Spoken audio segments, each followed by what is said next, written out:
Hello guys, nakatry na ba kayong magawa ng soup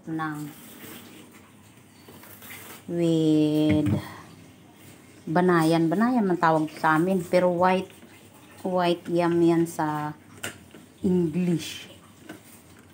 Ayan o, banayan.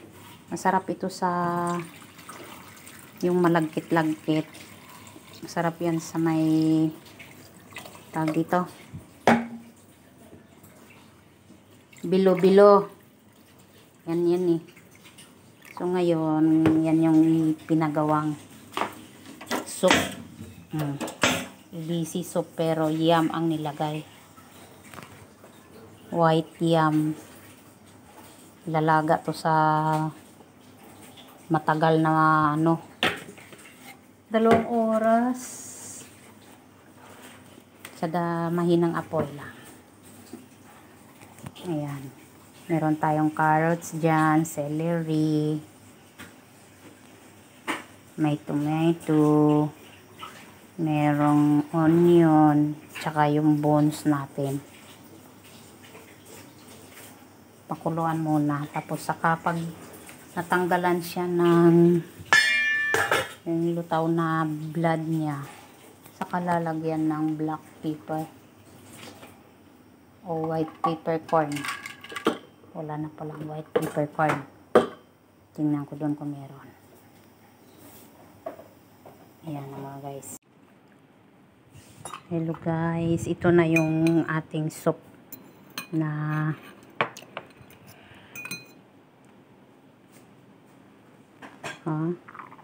with white yam, Chinese white yam, o para tawag sa amin is banayan. Ewan ko kung anong tawag sa inyo nito. Ang tamis. Matamis. Malapot yung sabaw. Durog na yung karne.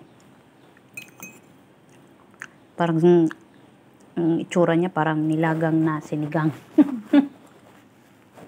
Kulang na lang asim para sinigang talaga siya.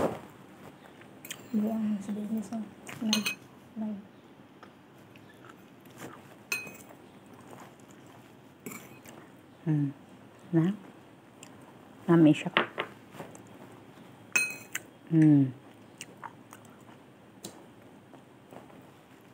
Sarap. Malapot na kasi. Tapos yung karne na masyadong nalata na ba.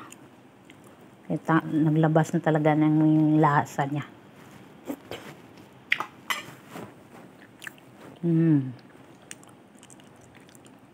Higupin ko na lang.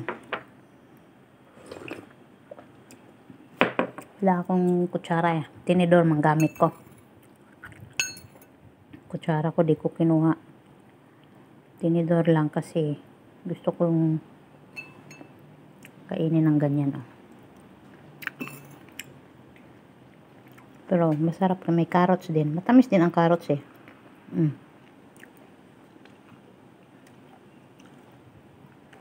Aray.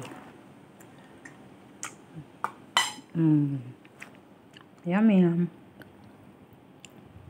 Yummy ng sabaw. Bye.